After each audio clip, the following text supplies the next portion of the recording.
of some of the individuals involved. And even in late 2008, Raj got wind that he was being wiretapped. And so at Galleon, they had compliance seminars on how you should comply with the law more effectively. The only problem was the guy running the shop was not complying with the law. Yeah. There is one much, much larger question. What's wrong with insider trading? Right. I mean, not that the book particularly goes into it, but it's been raised as an issue. The Economist had something on this, I think, 15 years ago, arguing that, what is the problem? Right through history, people have traded. I remember in India, the first time, one particular person in Bombay was asking me, he says, what is this insider trading? I said, if you have inside information and you use it, you can be prosecuted. And he looked very puzzled and said, but what would be the point of trading if you didn't have insider information? So, I mean, historically, money was made through information. Right. As a journalist, let me confess, that journalist who has more information than the others gets to the top. I mean, information has always translated into power, it has translated into status. So then the question rises, in the case of the stock market, historically it did too. Right. So what's wrong with it? Look, I think the point that you're touching on is that there's no economic victim in insider trading. But the reason I think you could argue why prosecuting trading on inside information is important is that one of the reasons companies want to list in the U.S. markets is because the U.S. markets are viewed as being among the most transparent, the most liquid, and one of the reasons people have that view of the U.S. markets is because there is a view that there is a level playing field. People who trade on inside information are prosecuted, and generally most people are operating on a fair and equal playing field. I was, in reporting the book, I was talking to an Indian money manager who trades on the Bombay Stock Exchange, has a fund in the U.S., and he said, look, when you're trading in India, you always know if someone knows a lot more than you do, and you have to be conscious of that. It's not like trading in America. I think one of the reasons, household ownership of stocks in the U.S. is so high, it's something like 40%, is because there's a feeling that this is not a mug's game. And remember, if you've got household ownership of stocks at being at 40%, there are a lot of people who make money as a result of that. Merrill Lynch makes money. So it's good for the entire system for there to be a view, a perception that this is a fair one. I have to ask you a question which I've asked on others on this, and it becomes tricky. One of the biggest stock market coups in history, the way it's normally told, is that Nathan Rothschild, sitting in London, had somebody out at the Battle of Waterloo. And when it became clear that Napoleon had been beaten, he got a pigeon or something, and he got the information in London before anybody else, and he made an absolute killing. Right. For that killing, he was feted as a great financier and a hero. Do you think he should have been put in jail? Look, I think it's very different in Nathan Rothschild's time. Stock ownership today is so broad and widespread. In the U.S., my pension fund is invested in stocks. There is some talk in the U.S. about Social Security, the benefit that we will all get when we retire, being invested in stocks. When you're putting other people's money, ordinary people's money in stocks, I think you have to have a system that is transparent, that is fair, that is generally an equal playing field. In Nathan Rothschild's time, there was a club of savvy people who were trading in stocks, and so it's a very different game, and I think to compare the two would be incorrect in a way. Yeah, and I think the final defense of insider trading was, look, it improves information in the marketplace. I mean, suppose I know, for instance, that Tata has done badly, and the results are coming out on December 30th. If we wait till then, a lot of people are under the impression that it's doing well and the stock is too high. Whereas if an insider trader gets to know about it and begins to dump Tata, everybody immediately knows, so the market is actually better informed when insider trading produces realistic prices than when insider knowledge is suppressed and everybody is being taken for a ride. I don't mean to make light of it, but maybe some of these insider traders should get into the journalism business, and then they could disseminate the information quite widely. All of us who are journalists could use a little help today. Yes. I think one of my problems as an editor was to prevent people from not just insider trading, but how do you convert that into a news item, which actually moves the stock market. I'm sure they'd get hired by the Wall Street Journal very quickly, or even the Economic Times. What is the future of Indians in Wall Street after this? I mean, I said there was a kind of stain, there was a taint. There are still a very large number of them out there. Some, like Anil Kumar, will not be able to go back. Does this become any kind of barrier for the future of Asians or Indians getting into Wall Street? You know, one of the reasons I wrote this book is because I sensed there was a very different perspective on what happened here if you spoke to Indians who grew up in America and you spoke to Indians who came from India.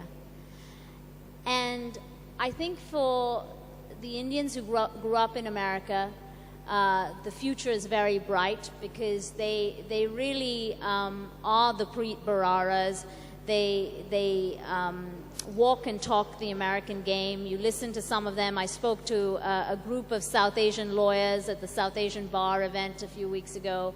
And with a lot of Indian groups I speak to, there's about a half an hour discussion about, you know, what did Rajat really do that was wrong? With this group, which was a very young group, and they'd all clearly grown up in the States, there was no such discussion. We just got into the case and why I decided to write the book. It was a no-brainer in a way. And so I think the future for Indians who've grown up in the U.S. Is probably brighter than the future for Rajat's generation or for my generation. But there are a lot of Indians today that are also coming from India to the U.S. And in a way, I wrote the book to remind them of all that the Indians before have done to have this rather magical reputation in the U.S. Because I think it's a reputation that is really a very special one. You know, because we speak English, because we are hardworking, we actually are far more successful in the U.S. than every other Asian minority group. Far more successful than the Chinese, far more successful than the Koreans.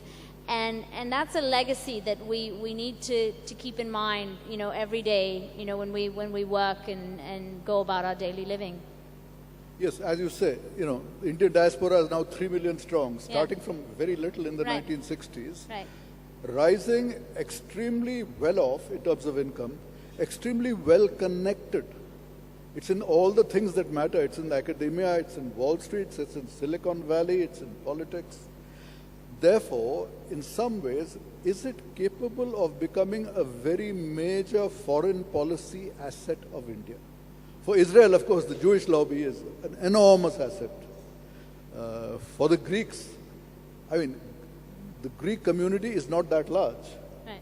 And yet, in disputes between Greece and Turkey, the United States sides with Greece. Right. It's a pressure of the Greek lobby. Right. So this diaspora that's coming up, how fast do you think it's going to grow? It's gone to 3 million.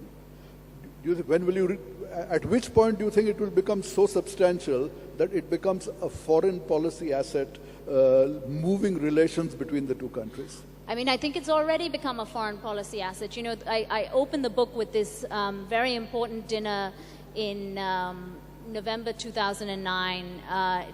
It was the first state dinner that the Obama administration hosted, and it was hosted in honor of Manmohan Singh.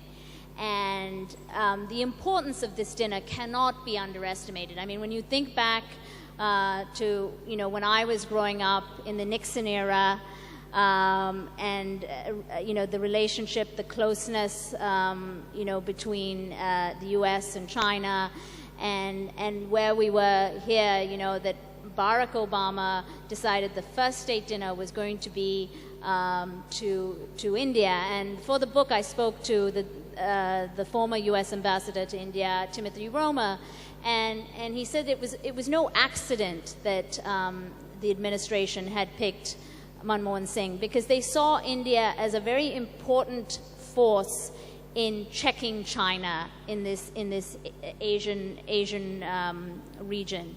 And so I think the diaspora has already started exerting an influence on American foreign policy, and will continue to do so as it gains strength. And what is quite striking about the diaspora, which is not true about the Chinese, which is not true about the Koreans, is that it is so integrated in every aspect of American society. It's not just Wall Street. It is it's movie making. There are authors. There are doctors. There are, I recently was preparing for a speech, and I wanted to see how many different things Indians do. And I was Googling, and I found that there's an Indian woman who makes a living. She calls herself a visioner. Can you imagine in the 1970s anyone paying an Indian woman to provide their vision of what things should be? I mean, can you even imagine that? That's how successful we've become in the U.S. There are people who pay this woman $10,000 to offer a vision on how things should be. And it really is a testament to where Indians have come. I have to add on a sour note that compared with that Manmohan Singh visit you wrote about, the latest Manmohan Singh visit was a complete damn squib. Nobody came. Nobody was interested. So it really didn't matter that the Indian diaspora had grown. It would appear that if we don't perform, I mean, at this point of time, I think the notion that India is somehow going to rise and check China is a fantasy, a laughable fantasy. It may be a fantasy, but the more important point is that the U.S. views it as that, and that's important. Okay. So let us hope it works out that way. Let us hope this Rajat Gupta episode turns out to be a minor one, because the people who will really make the image will be people like Anita Raghavan rather than Rajat Gupta. Thank you, Swaminathan.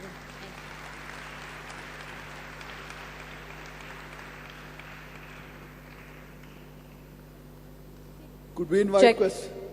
We'll take questions from the audience. There's a microphone going around. Let's make our questions very brief so as to have more questions. Thanks. Anita, two brief questions. A comment on the title, Billionaire's Apprentice. Rajat Gupta is the apprentice. The second question is, answer whichever you like. So Wall Street, you named Den of Thieves. Wall Street, Michael Douglas saying greed is good, and the euphoria that followed. This tale leaves a dull pain in the chest. Answer whichever you like. So yes, Rajat Gupta is the billionaire's apprentice. That's right. Raj is the billionaire, and Rajat Gupta is the billionaire's apprentice, because he wanted the billions that Raj had, and their relationship, I think, was solely centered on this business relationship. Rajat and Raj did not socialize together. Their families didn't go out on weekends together.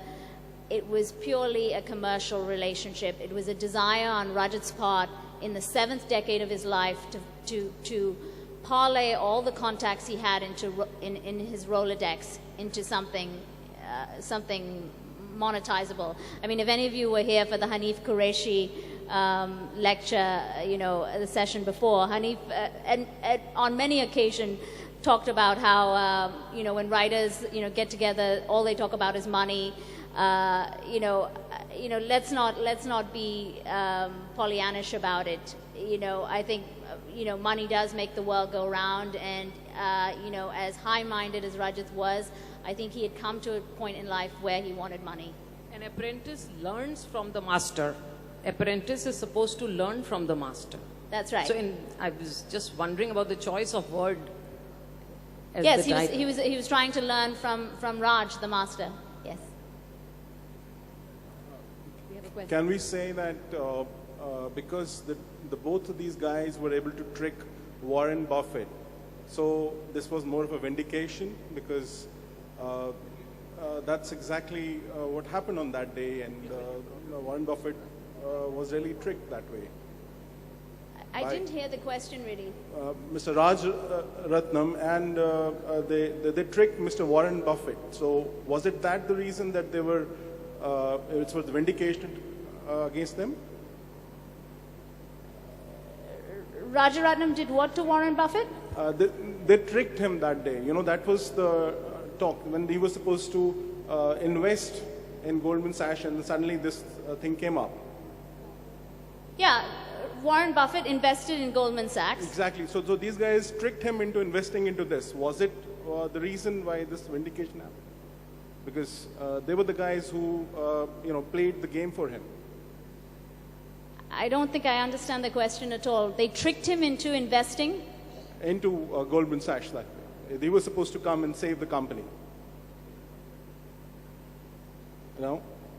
I don't understand the question at all. That's what, by reading, we thought that this is what really happened, that he was tricked into it and finally... That Warren Buffett was tricked into investing? Yes. No. Okay. No. Warren wanted to invest. Yeah. My question to you is that when you were talking to Rajat, are you able to hear me? Can you hear me? Yeah. Okay. What sense of values does Rajat Gupta have? I find it very funny for a guy who is in McKinsey and companies, advising companies.